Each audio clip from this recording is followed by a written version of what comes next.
Good evening, everybody. As you've seen by now, this isn't a normal convention. It's not a normal time.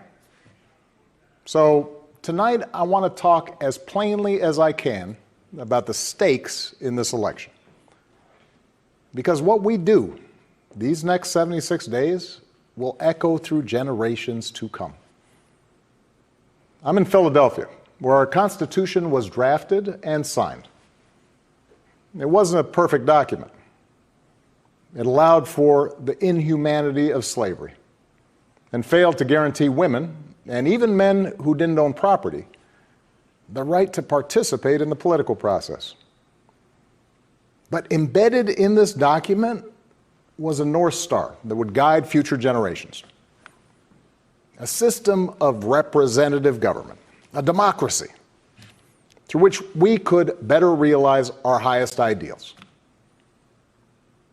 Through civil war and bitter struggles, we improved this Constitution to include the voices of those who'd once been left out. And gradually, we made this country more just and more equal and more free. The one constitutional office elected by all of the people is the presidency. So at a minimum, we should expect a president to feel a sense of responsibility for the safety and welfare of all 330 million of us, regardless of what we look like, how we worship, who we love, how much money we have, or who we voted for.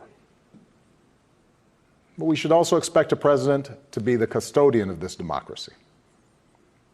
We should expect that regardless of ego, ambition, or political beliefs, the president will preserve, protect, and defend the freedoms and ideals that so many Americans marched for, went to jail for, fought for, and died for. I have sat in the Oval Office with both of the men who are running for president. I never expected that my successor would embrace my vision or continue my policies. I did hope, for the sake of our country, that Donald Trump might show some interest in taking the job seriously. That he might come to feel the weight of the office and discover some reverence for the democracy that had been placed in his care. But he never did. For close to 4 years now, he has shown no interest in putting in the work. No interest in finding common ground, no interest in using the awesome power of his office to help anyone but himself and his friends. No interest in treating the presidency as anything but one more reality show that he can use to get the attention he craves. Donald Trump hasn't grown into the job because he can't. And the consequences of that failure are severe. 170,000 Americans dead. Millions of jobs gone, while those at the top take in more than ever. Our worst impulses unleashed, our proud reputation around the world badly diminished, and our democratic institutions threatened like never before. Now, I know that in times as polarized as these, most of you have already made up your mind. But maybe you're still not sure which candidate you'll vote for, or whether you'll vote at all. Maybe you're tired of the direction we're headed, but you can't see a better path yet, or you just don't know enough about the person who wants to lead us there. So let me tell you about my friend, Joe Biden. 12 years ago, when I began my search for a vice president, I didn't know I'd end up finding a brother. Joe and I come from different places, different generations, but what I quickly came to admire about Joe Biden is his resilience, born of too much struggle, his empathy, born of too much grief. Joe is a man who learned early on to treat every person he meets with respect and dignity, living by the words his parents taught him. No one's better than you, Joe, but you're better than nobody. That empathy, that decency, the belief that everybody counts, that's who Joe is. When he talks with someone who's lost her job, Joe remembers the night his father sat him down to say that he'd lost his. When Joe listens to a parent who's trying to hold it all together right now, he does it as a single dad who took the train back to Wilmington each and every night so he could tuck his kids into bed. When he meets with military families who've lost their hero, he does it as a kindred spirit, the parent of an American soldier, somebody whose faith has endured the hardest loss there is. For 8 years, Joe was the last one in the room whenever I faced a big decision. He made me a better president, and he's got the character and the experience to make us a better country. And in my friend Kamala Harris, he's chosen an ideal partner who is more than prepared for the job. Someone who knows what it's like to overcome barriers and who's made a career fighting to help others live out their own American dream. Along with the experience needed to get things done, Joe and Kamala have concrete policies that will turn their vision of a better, fairer, stronger country into reality. They will get this pandemic under control, like Joe did when he helped me manage H1N1 and prevent an Ebola outbreak from reaching our shores. They'll expand health care to more Americans, like Joe and I did 10 years ago, when he helped craft the Affordable Care Act and nail down the votes to make it the law. They'll rescue the economy, like Joe helped me do after the Great Recession. I asked him to manage the Recovery Act, which jump-started the longest stretch of job growth in history. And he sees this moment now, not as a chance to get back to where we were, but to make long overdue changes so that our economy actually makes life a little easier for everybody. Whether it's the waitress trying to raise a kid on her own, or the shift worker always on the edge of getting laid off, or the student figuring out how to pay for next semester's classes. Joe and Kamala will restore our standing in the world. And as we've learned from this pandemic, that matters. Joe knows the world, and the world knows him. He knows that our true strength comes from setting an example that the world wants to follow. A nation that stands with democracy, not dictators.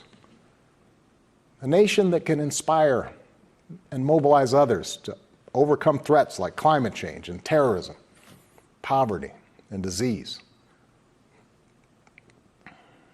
But more than anything, what I know about Joe, what I know about Kamala, is that they actually care about every American,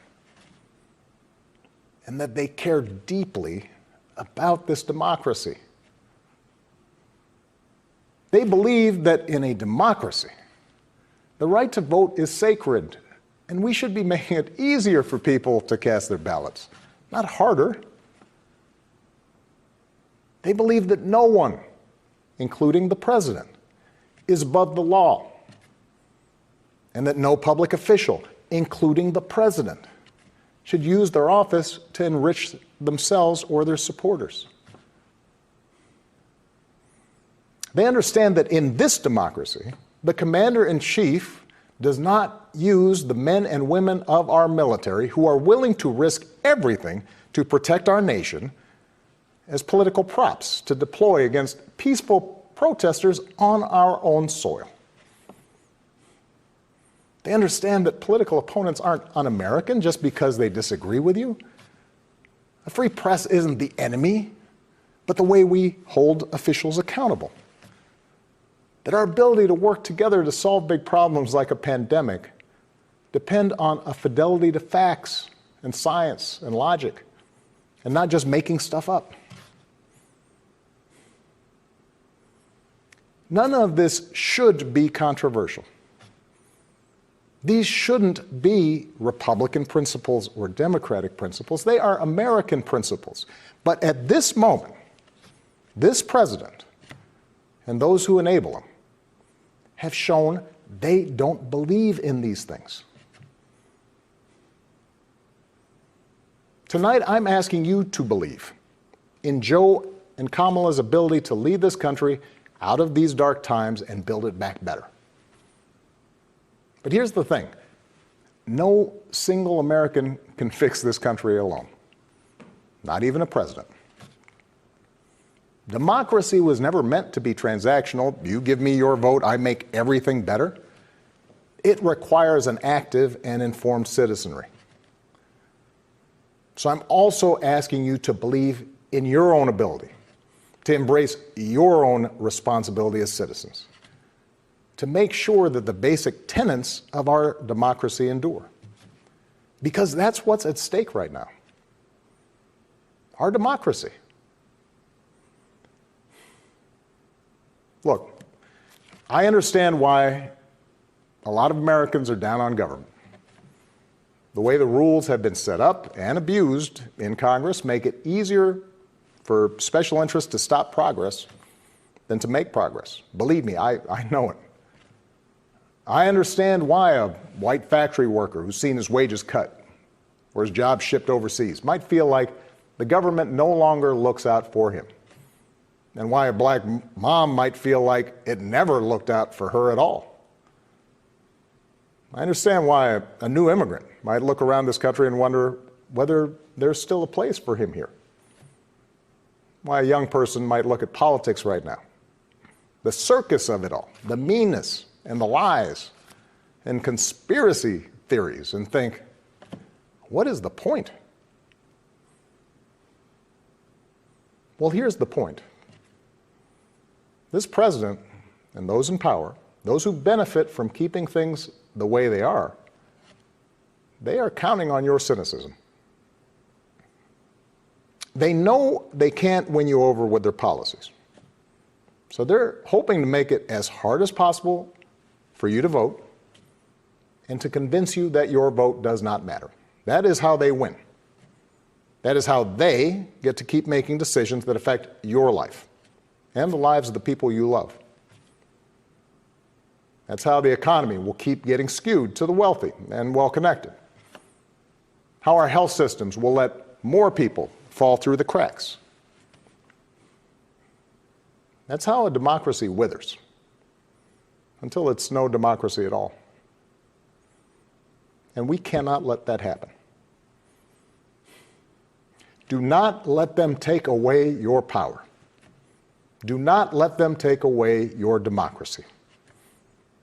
Make a plan right now for how you are going to get involved and vote. Do it as early as you can and tell your family and friends how they can vote too. Do what Americans have done for over 2 centuries when faced with even tougher times than this. All those quiet heroes who found the courage to keep marching, keep pushing in the face of hardship and injustice. Last month, we lost a giant of American democracy in John Lewis. And some years ago, I sat down with John and a few remaining leaders of the early civil rights movement. One of them told me he never imagined he'd walk into the White House and see a president who looked like his grandson. And then he told me that he had looked it up. And it turned out that on the very day that I was born, he was marching into a jail cell, trying to end Jim Crow segregation in the South.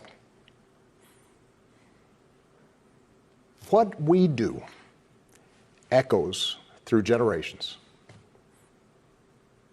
Whatever our backgrounds, we are all the children of Americans who fought the good fight. Great-grandparents working in fire traps and sweatshops without rights or representation. Farmers losing their dreams to dust. Irish and Italians and Asians and Latinos told, go back where you come from. Jews and Catholics Muslims, and Sikhs made to feel suspect for the way they worshiped. Black Americans chained and whipped and hanged, spit on for trying to sit at lunch counters, beaten for trying to vote. If anyone had a right to believe that this democracy did not work and could not work, it was those Americans, our ancestors. They were on the receiving end of a democracy that had fallen short all their lives. They knew how far the daily reality of America strayed from the myth. And yet, instead of giving up, they joined together. And they said, somehow, some way, we are going to make this work. We are going to bring those words in our founding documents to life.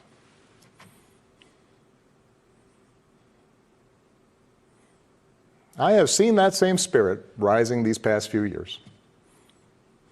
Folks of every age and background who packed city centers and airports and rural roads so that families wouldn't be separated, so that another classroom wouldn't get shot up, so that our kids won't grow up on an uninhabitable planet.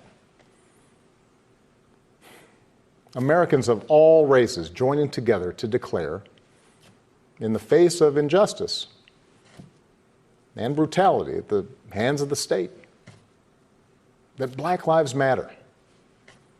No more, but no less.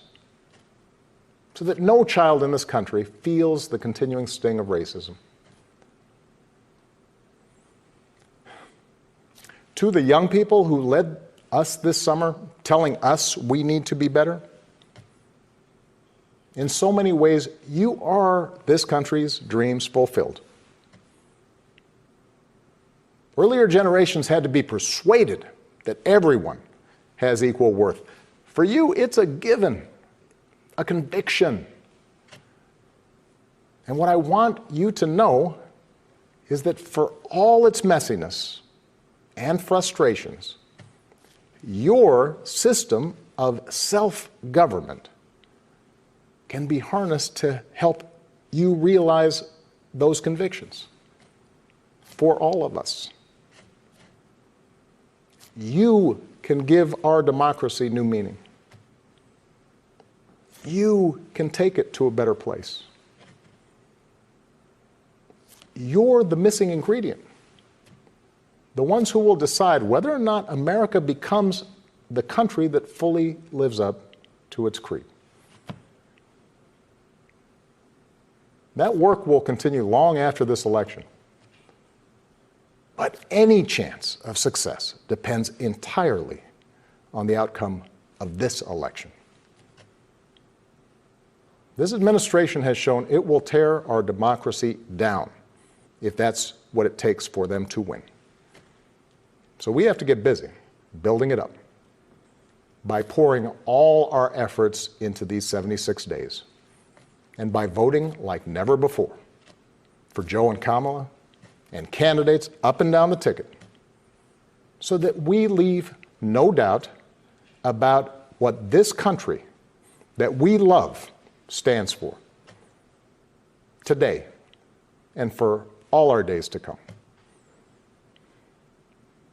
Stay safe. God bless. Hey, NBC News viewers, thanks for checking out our YouTube channel. Subscribe by clicking on that button down here and click on any of the videos over here to watch the latest interviews, show highlights, and digital exclusives. Thanks for watching.